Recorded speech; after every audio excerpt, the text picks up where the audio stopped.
Hi everybody, I hope you're doing well. So for this video today, I wanted to speak about one of the hidden fears across many different OCD themes that isn't, typically covered, but it is in there and it's driving away a lot of the fear and the suffering underneath the surface, okay? And that fear is fear of being alone.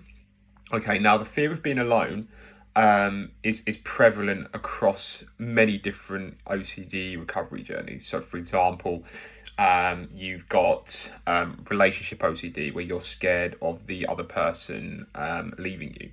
You've got harm OCD where or even like a POCD as well, with the taboo themes where you're scared of society judging you, you're scared of society ostracizing you, and going a step further, you're scared of being ousted by people close to you, so family, friends, and all the guilt and shame that can come with that.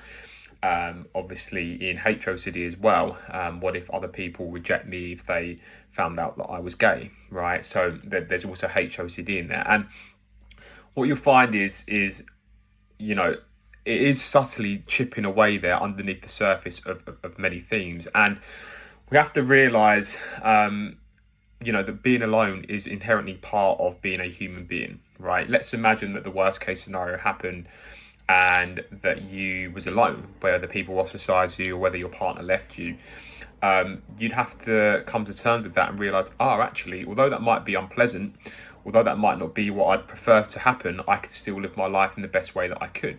If everybody in the world rejected you, yes, it would sting. Yes, it wouldn't be ideal, but it's still your perception around that particular thing that's causing the chronic disturbance. Being alone has many benefits, right? For example, you have more autonomy and time to do things yourself. You can spend less time worrying about what other people were doing and more time focusing on yourself. Being alone, you can still give yourself those similar things as to what you could do, whether somebody else approved of you, right? So you can still give yourself that acceptance, right? In our OCD, for example, where you might miss out on intimacy and sex, for example, with being alone, you can do that yourself, right? You can have sex with yourself, because who could stop me from doing that? You could have self-pleasuring and things like that. So you'll find that what you seek in other people, you can actually find in yourself in some cases, or in many cases. And yeah, of course, there's pros and cons, right? Of course, I know as human beings, we have that human nature to want to have connections and to have other people around us, understandably so. But it's not the end of the world if we don't have it and we can stand it. Otherwise, every person who is single or every person who doesn't have any people around them would immediately capitulate. But no, people can live very productive lives by themselves, and people can actually enjoy lives by themselves, okay? And there's also many disadvantages to having lots of connections with other people around you. For example, being in a relationship, you have to make reservations for the other person. There can be conflicts and arguments. There's less time to do things for yourself. So again, we've got to see this being alone thing as not inherently bad. There are pros and cons to being alone and having lots of connections as well. And society, in many ways, there's lots of shame around being alone, okay? Because society paints a picture that if you are alone, that you are worthless, and that you need to have a partner in order to have some kind of worth and approval, because generations before have done that. And this is where we get into trouble. It's why there's lots of fear around being alone, because it almost goes against what society says we should do. Okay, so we have to realize that we can break through that mold and realize that actually, even if I'm alone or with other people or have connections or in a relationship, my value is still fixed, right? I still have value for being alive, for being well, for being human. And whether I'm, by myself alone or in a relationship or have other connections, who's there to say that my value fluctuates between those two internal states, right? Who gets the final say that people who are alone are no good, and people who in relationship with connections are automatically by default gods, right? People who have connections and relationships are still fallible in some areas, and people who are single or alone still have many strengths in some areas, okay? So it's very important that we see that and really understand and be rational about being alone, okay? So, of course, I mentioned about the taboo nature and potentially being ostracized in society. Yes, of course, that would be unpleasant. But what was more applicable in my sense was sort of the HOCD, ROCD, okay? And we got to think, if I was completely in peace with being alone. Okay, let's say that I was completely in peace with that. Would relationship OCD and HOCD have the same grip? More than likely it wouldn't. Why? Because if I was completely in peace with being alone and potentially, not having attraction to other people that could cultivate a relationship, more than likely I'm not going to be doing any internal compulsions or physical compulsions to try and achieve that level of attraction towards the sex that I want, just because by default I'm completely in peace and content with being alone. So naturally there, if you really came to terms with that and accepted that on a deeper level, there would be naturally less fertile ground for compulsions to thrive in a HOCD sense, okay?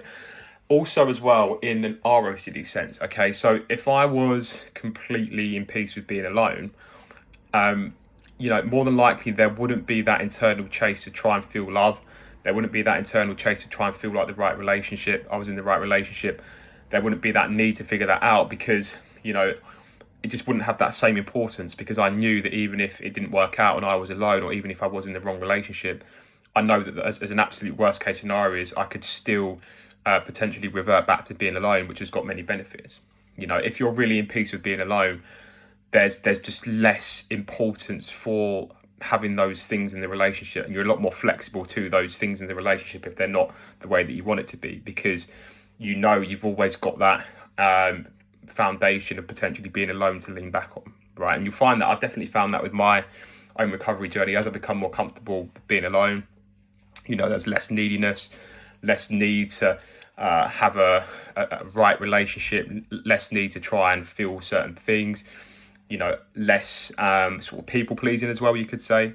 When you're very scared of being alone, what you might have some very destructive people pleasing behaviors, right? So you might have no boundaries. You might constantly say yes to everything when you don't want to do something. You might be scared of conflict because you're scared of upsetting that person and then potentially rejecting you and being alone. You might be sort of scared to speak up about certain things. You might just generally operate from that sense of guilt and shame and not prioritize your needs and sacrifice yourself for others, because again you're scared of the repercussions of other people judging you and leaving you alone. Okay, so there are sort of many ways in which that fear of being alone can manifest. Also lying a lot, right? You're scared of other people rejecting you being alone, so you try and fit in with other people by lying and being inauthentic. Yes, of course, lying can have some benefits. I do get that, but when it's coming from that lens to fit in, and because you're scared of potentially people rejecting you and being alone, then of course that's a problem. So you do have to be aware of that. Okay.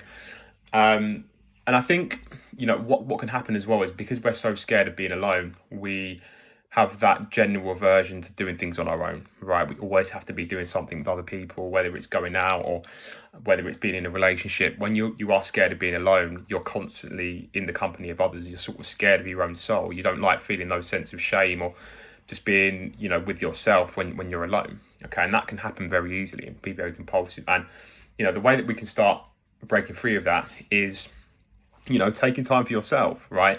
Whether it's, treating yourself to something or your favorite food, or, taking yourself on a trip. Like one of the best things I did for fear of being alone was going on a solo trip, right?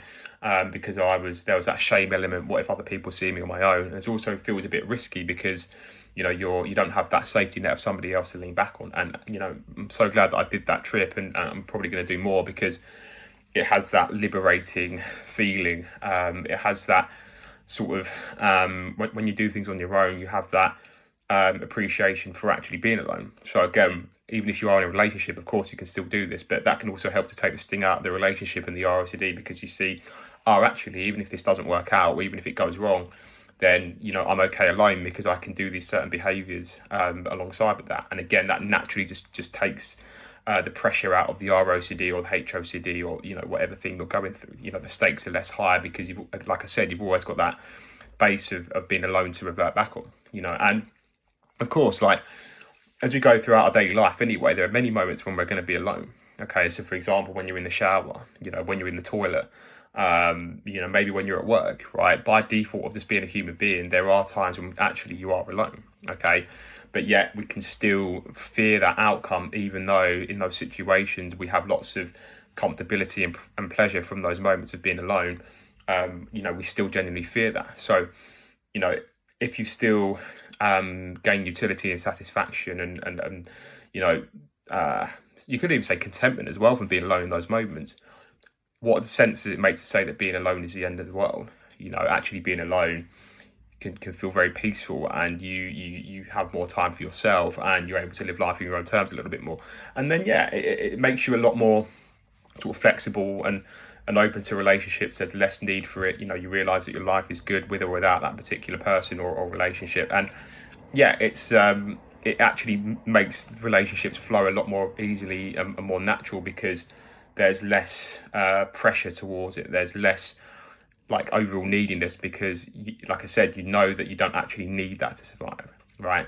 If you put food, water, and relationships into a room, right, and you took away the food or water, you would die, right? But if you took away the relationship, you would survive. Okay, so of course, I'm not downplaying, you know, the relationships in the context of one life. They are important at times and can be a great addition, but we don't need that to survive. You know, especially when you're past the age of, I don't know, sort of into your teens, you don't really need that. Yes, it's a bonus, but it's not an absolute necessity. Okay, so that's something that you really, really have to think about. You know, how scared am I of actually being alone? How scared am I if other people disapprove of me and ostracize me and sort of just kick me to the side? You know, even if that was so unfortunate to happen, you could still use your perspectives to try and, to try and change your internal emotional state and suffering that you may have about that, and realize, like I said, you know, there's lots of pros to being alone, and of course there's cons as well, but there's also pros to